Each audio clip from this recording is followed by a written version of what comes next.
Donc, bonjour à toutes et à tous. Merci d'être avec nous aujourd'hui. Mon nom, c'est Dorothée Perron. Je suis responsable des communications à l'archidiocèse ici de Sherbrooke. Puis, il me fait grand plaisir de vous accueillir, de vous souhaiter la bienvenue au lancement de la campagne de financement pour la restauration de l'orgue de la basilique cathédrale Saint-Michel. Je tiens d'abord à souligner que cette campagne vous est présentée aujourd'hui grâce au travail de plusieurs membres du personnel de la cathédrale et de l'archidiocèse, mais aussi grâce à l'apport précieux de collaborateurs comme l'agence Catherine Imagine et le studio créatif Citrea. Donc, je tenais à les remercier sincèrement. Aujourd'hui, vous avez la chance d'en apprendre davantage sur l'orgue et sur la campagne de financement à travers l'intervention de 3 personnes qui jouent un rôle clé dans ce projet. Nous entendrons ensuite un mini-concert de 3 pièces interprétées par l'organiste titulaire de la cathédrale, avant de conclure avec une petite période de questions. Sans plus attendre, j'aimerais accueillir le président d'honneur de cette campagne de financement, une personne bien connue de la scène musicale québécoise, même canadienne. Il s'agit de Jean-Michel Malouf, directeur artistique et chef de l'Orchestre symphonique de Sherbrooke. Après avoir occupé les mêmes fonctions à l'Orchestre symphonique du Saguenay-Lac-Saint-Jean pendant près de 10 ans, lauréat du prix Jean-Marie Baudet en direction d'orchestre en 2016, M. Malouf est régulièrement invité à diriger de grands ensembles canadiens comme l'Orchestre du Centre national des arts, l'Orchestre métropolitain, les Violons du Roi, l'Opéra de Québec et le Symphonie Nova Scotia, ainsi que les orchestres symphoniques de Montréal, de Laval, de Trois-Rivières et de Québec. Il s'illustre également par son engagement en enseignement et par des collaborations avec d'autres artistes québécois, poursuivant une carrière qui tisse des liens étroits avec les communautés locales, comme en témoigne sa présence aujourd'hui. Donc, je vous invite à l'accueillir chaleureusement, M. Malouf.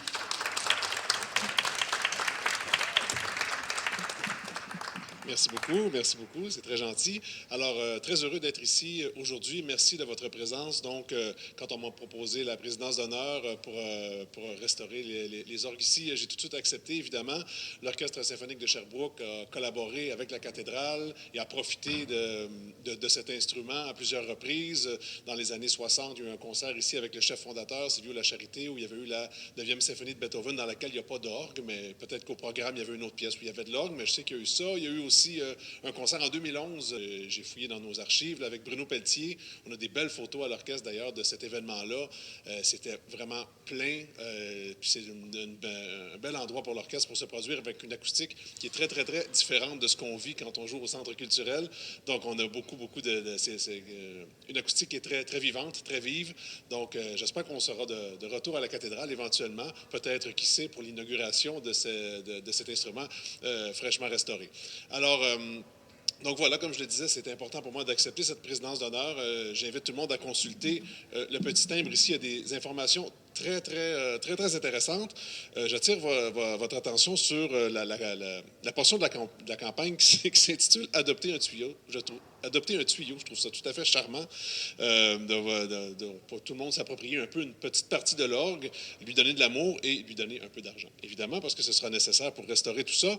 Alors, je vais partir le bal. J'en parlais tout à l'heure. J'ai moi-même décidé d'adopter un tuyau à 500 $, qui sont les deuxièmes plus gros, je pense. Je voulais avoir le plus gros, mais on m'a dit qu'il était déjà pris. Alors, c'est bon signe pour... Il en reste d'autres aussi gros. Bon, on en reparlera. En tout cas, je vous assure d'un 500. On verra pour le 1000. Non, je trouve ça tout à fait charmant. Et puis, un instrument comme ça, je pense, pour la région et pour tous les organismes culturels qui viennent se produire à la cathédrale, d'avoir accès à un instrument qui est en bonne forme, qui est en bon état. Évidemment, c'est un très, très bel instrument, un beau casamment qu'on a ici, mais c'est bien sûr, les orgues en particulier ont besoin d'un entretien régulier. Il y a beaucoup de techniques, il y a beaucoup de finesse dans toute l'architecture de l'instrument. Donc, évidemment, ça peut paraître un énorme montant, mais pour un instrument de cette qualité, de cette ampleur, je pense qu'il faut comprendre que c'est vraiment nécessaire d'aller chercher ces fonds-là pour avoir ici, à la cathédrale, à Sherbrooke, en Estrie, un instrument de cette qualité qu'il faut chérir et dont il faut pouvoir profiter encore pour de nombreuses années. Alors, voilà, c'était ma petite allocution. S'il y en a qui ont des questions ou si vous voulez me proposer des choses à faire ou d'autres achats, je suis toujours disponible. Alors, je vous relaisse la parole. Merci beaucoup.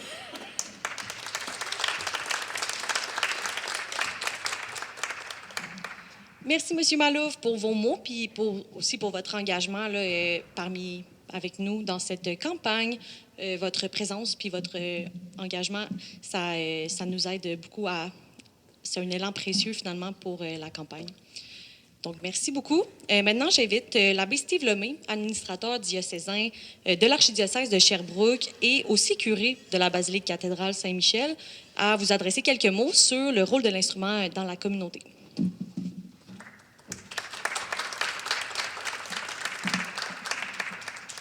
D'abord, je veux me joindre aux remerciements que Dorothée a déjà formulés à l'égard de M. Malouf, et puis je veux le rassurer, si jamais on manque de tuyaux, on en ajoutera. C'est pas un problème, il y a de la place. Alors, nous nous trouvons aujourd'hui dans un lieu qui est très peu fréquenté. Moi, je suis un habitué de la cathédrale depuis de nombreuses années, et c'est assez rare que je gravis toutes les marches pour venir ici à la tribune. Je ne sais pas si quelqu'un les a comptées. 58. 53, 58 marches. Alors, même si plusieurs personnes sont des habitués du lieu, de la cathédrale, peu de personnes montent habituellement ici, à part les choristes, évidemment, et puis les organistes.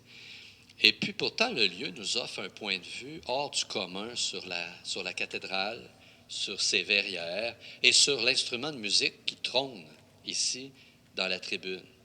Le positionnement de l'orgue dans la cathédrale traduit quelque chose sur son statut particulier, sur son importance pour les gens qui se rassemblent dans ce lieu. Le Concile Vatican II a permis que d'autres instruments de musique soient utilisés pendant les liturgies catholiques, mais au-delà de cette permission, le Concile a réaffirmé la prépondérance qu'on donne à l'orgue dans nos célébrations liturgiques.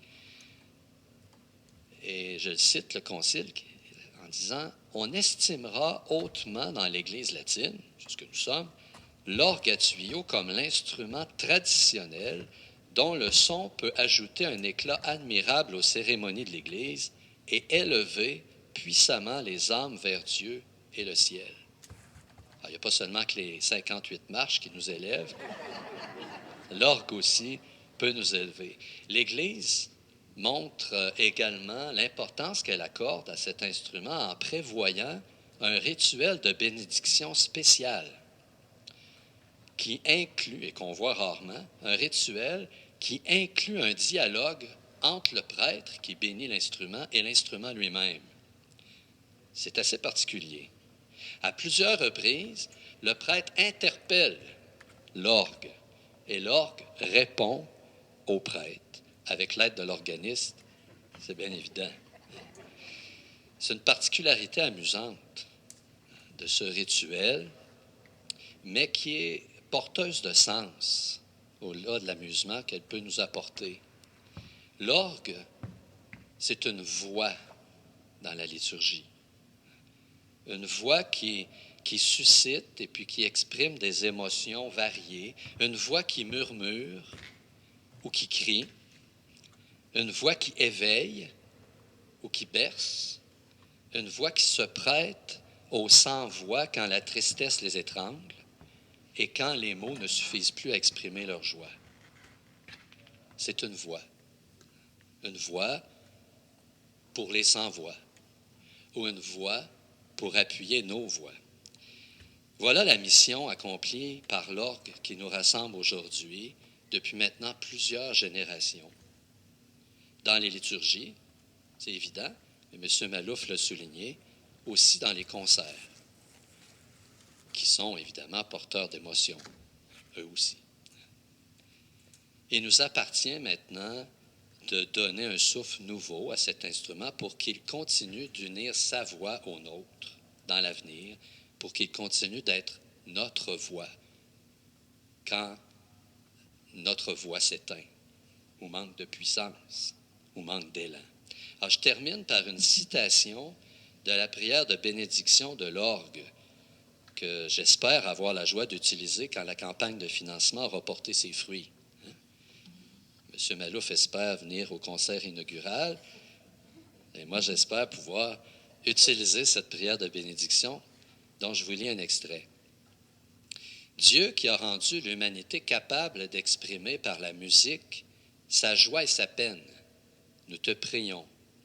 Comme cet instrument ne fournit qu'une seule musique à partir de la multitude de ses tuyaux et de la richesse de ses timbres, fais de tous les membres de ton Église un seul peuple. Magnifique image, non? D'unité dans la diversité. À la lumière de cette prière, la musique d'orgue apparaît comme un magnifique signe de l'unité que nous sommes invités à vivre, alors que notre participation financière à la restauration de l'orgue de tribune de la cathédrale Saint-Michel soit une réponse convaincante à cette invitation à l'unité. Merci beaucoup.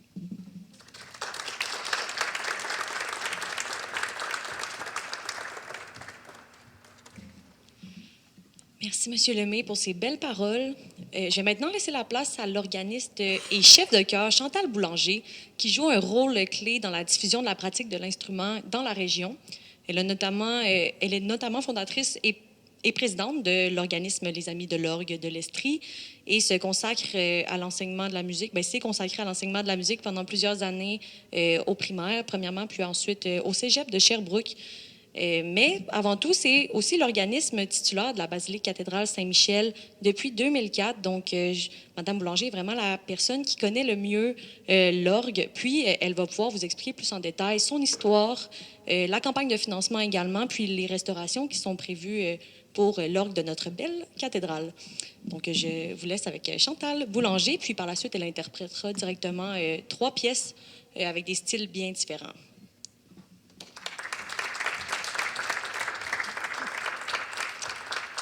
Alors, bonjour à tout le monde. Alors, très heureuse de vous voir ici.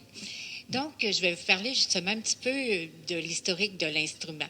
Alors, le premier instrument était de M. Antoine Couillard. En 1874, il a été installé dans la chapelle Pauline.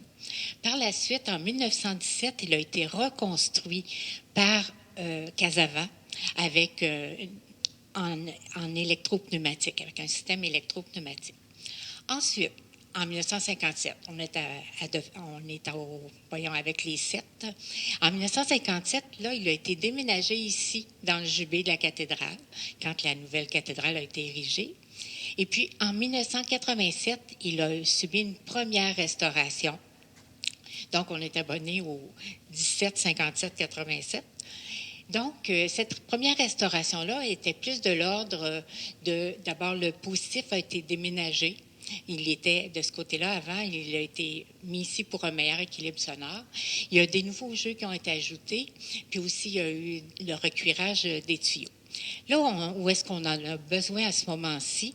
C'est que les 2 éléments importants pour la restauration de l'orgue, c'est le remplacement de la soufflerie. Alors, la soufflerie, vous voyez le tuyau qui est là-bas. Donc, comme vous le savez sans doute, l'orgue, c'est un instrument à vent. Donc, l'air entre par ce tuyau-là, mais il va chercher l'air directement de dehors. Donc, vous imaginez quand il fait très froid ou très chaud l'été et très humide, ça a un impact sur l'accord de l'instrument immédiat. Alors, juste pour vous donner un exemple, le 5 décembre dernier, j'ai fait accorder l'instrument et le 8-9, il fait très, très froid. Alors, déjà, la semaine d'après, la trompette était fausse. Alors, donc, le fait d'avoir la soufflerie, d'ailleurs, il y en aura 2, à l'intérieur, de prendre l'air ambiant, ça va aider beaucoup, beaucoup au maintien de l'accord de l'instrument. Alors ça, c'est pour la première partie de la restauration. Pas la plus dispendieuse, mais quand même importante. La deuxième partie de la restauration, c'est la console. La console, c'est là où est-ce que tout se passe pour l'organisme. Alors, la console date de 1917. Alors, vous imaginez bien, elle est plus que centenaire. Donc, les composantes qui sont à l'intérieur sont rendues très fragiles. Difficiles à réparer quand ce n'est pas impossible à réparer. Donc, d'où l'importance de la remplacer. Et aujourd'hui, on va rentrer, quand on va la restaurer, dans le 21e siècle. Alors, avec une console numérique, avec un système Bluetooth pour le tournage des pages sur le iPad, avec un transpositeur, avec un niveau sans mémoire. Là, présentement, j'en ai 3. Alors, disons, un orgue beaucoup plus fonctionnel et qui va remplacer un orgue qui commence à avoir des problèmes importants. Puis, on veut avoir un instrument qui est en bon état, puisqu'on reçoit des organistes un petit peu partout au Québec et même d'Europe. Alors, il faut que l'instrument soit adéquat. Disons que j'ai vécu une couple de peur avant des festivals d'orgue où est-ce que justement il y avait des réparations importantes à faire. Donc, ce sont les deux restaurations et c'est pour ça qu'on a besoin d'aller chercher 600 000 $. Pourquoi c'est si dispendieux? Bien, vous comprendrez que c'est un système très complexe. À l'intérieur de ça, il faut tout raccorder, tout est fait à la main. Toute la console qui est faite, qui va être nouvelle, il faut sortir celle-là, etc. Alors, c'est beaucoup, évidemment, c'est très coûteux. Alors, en même temps, j'en profite pour vous inviter. Il y aura 3 concerts bénéfices au printemps. Donc, nous aurons le plaisir de recevoir Pierre Grandmaison, qui a été organiste pendant nombre d'années à la Basilique cathédrale de Montréal, qui a offert très gracieusement de venir donner un concert. Alors, juste pour vous dire, il était en concert Notre-Dame de Paris au mois de novembre dernier. Alors, c'est un de nos grands organistes du Québec. Donc, le 15 mars à 14 h, il sera là. Le 18 avril, à 19h30, ce sera un concert du chœur Piacere qui va interpréter 2 grandes œuvres du répertoire choral, le Requiem de Duruflé et le Requiem de Fauré, accompagné par Marie-Hélène Greffard, qui est une excellente organiste de Québec. Et finalement, le 16 mai, à 19h30, le chœur grégorien de Sherbrooke chantera évidemment du grégorien, mais aussi des œuvres de Marc Aurèle, le compositeur qui est ici en avant, et que je connais bien. Alors, et je les accompagnerai à l'orgue. Alors maintenant, je vais vous jouer 3 pièces, alors de styles différents, comme l'a dit Dorothée. La première pièce, c'est une improvisation sur Salve Regina de Denis Bédard, qui est un compositeur de Québec. Alors, souvent, les compositeurs utilisaient des thèmes grégoriens. Alors, vous aurez l'occasion d'entendre des voix célestes. Alors, puis un thème à la flûte. La deuxième pièce est du compositeur Marc Aurèle, qui s'appelle Le souffle divin. Et là, cette fois-là, vous entendrez un thème au hautbois. Et le thème sera joué au pied, parce que nous, les organistes, on joue avec nos mains puis nos 2 pieds.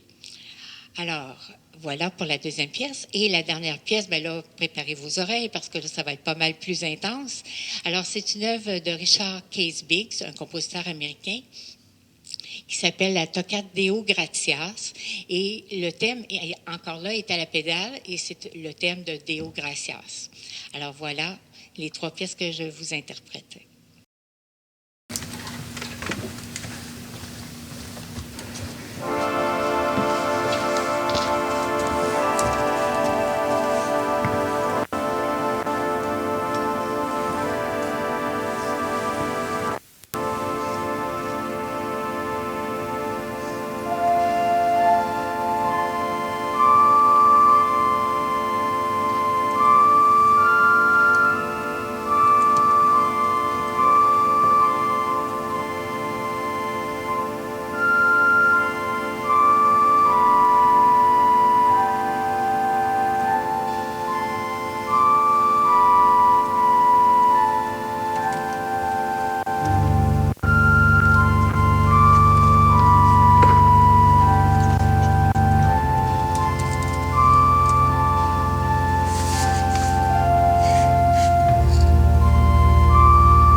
Que dire? Merci, Madame Boulanger. C'était, comme toujours, extrêmement impressionnant. Je m'en reviendrai jamais. En fait, ben là, si je me trompe pas, on serait rendu à la période de questions. Donc, on aimerait vous permettre de poser des questions si vous en avez, puis les destiner finalement à n'importe quel des porte-paroles que vous avez entendus aujourd'hui. On va y aller à main levée, là, je pense. Puis je pense pas que le micro soit nécessaire. Fait que, est-ce que les gens ont des questions pour nos trois invités? On était vraiment clair. Oui, c'est bon aussi. Comment savoir combien de temps vous pensez que ça va durer cette période de financement? Voulais-tu y aller, Chantal, ou tu... Je peux prendre excusez, répéter la question. Oui, vous pensez que ça va durer cette période de campagne de financement? Bien, on en a parlé un petit peu. On souhaitait pas étirer ça. Si possible, peut-être 6 mois, 6-8 mois. Idéalement, c'est parce que quand on étire, c'est ça. Juste pour ajouter, c'est que les estimations des travaux, c'est un peu la même chose partout. Elles ne sont pas éternelles. Alors, plus on laisse passer le temps, plus il y a des risques que certaines composantes qui sont importées d'Europe notamment puissent varier le prix. Alors, c'est un peu pour ça que les gens qui sont en mesure de réaliser ces travaux-là ne sont pas nombreux. On a la chance au Québec d'avoir une entreprise assez connue dans le domaine, mais on travaille un peu partout. La dernière fois cette semaine que j'ai eu un contact courriel, le responsable était en Chine. D'aller un instrument. Donc si on étire trop la période de campagne et qu'on ne peut pas donner les contrats assez rapidement, on va aussi repousser dans le calendrier la réalisation des travaux parce que leur agenda est chargé et pas seulement ici. D'ailleurs, je pense qu'on peut annoncer, parce que c'est déjà sur le site, il y a un montant de 80 000 déjà d'avancé, ce qui fait qu'on va pouvoir lancer la restauration de la soufflerie. Déjà, on a fait des démarches en ce sens-là, donc... J'allais le rappeler là, pour être sûr que ce soit clair. Ben, il y a un code QR, je crois. Puis je pense qu'il y a aussi, mais oui, c'est ça. Juste pour être clair, finalement, la campagne est lancée officiellement aujourd'hui. Donc, le site web est fonctionnel. Vous pouvez vous rendre soit sur le site adopteruntuyo.org. C'est bien ça, oui. Sinon, il y a le code QR qui est disponible sur les petits dépliants ici. Puis, sinon, vous pouvez, si vous voulez avoir un autre mode de paiement, parce que là-dessus, c'est juste carte de crédit, si je ne me trompe pas. Si vous voulez opter pour un autre mode de paiement comme chèque, je sais qu'on peut, argent comptant aussi, ce serait au secrétariat de l'archevêché. Vous pouvez vous rendre directement là, puis ils peuvent prendre toutes d'autres formes d'argent comptant que juste carte de crédit. Et puis en ligne aussi, un maximum de 1 000 $ également. Donc, si vous voulez adopter plusieurs gros tuyaux,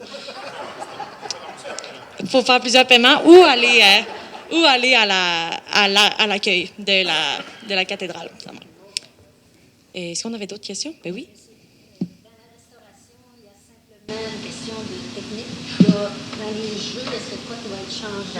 Dans le devis, non. Le devis reste. À moins que les gens achètent plus de tuyaux. C'est ça, exactement.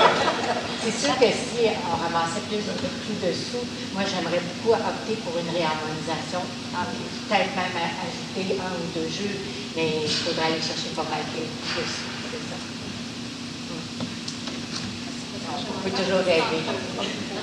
Oui, Certainement. Avec nos trois, on peut passer à clôture et on fait ça. Avec nos trois locuteurs, est-ce que vous êtes encore disponibles? Oui, nos trois invités. Génial pour. C'est parfait. Fait que, s'il n'y a pas d'autres questions, c'est ce qui conclurait le lancement de la campagne de financement pour la restauration de notre bel orgue. Je vous remercie vraiment beaucoup pour votre présence ici aujourd'hui. C'est sûr qu'on vous invite à donner, à partager aussi la nouvelle dans vos milieux. Puis, on vous invite aussi à vous approprier finalement ce projet collectif qui tient à cœur la communauté à Sherbrooke plus largement. Puis si vous avez des questions ultérieurement aussi ou des demandes d'entrevue, Madame Boulanger et moi restons disponibles, puis vous pouvez nous contacter. Peu importe.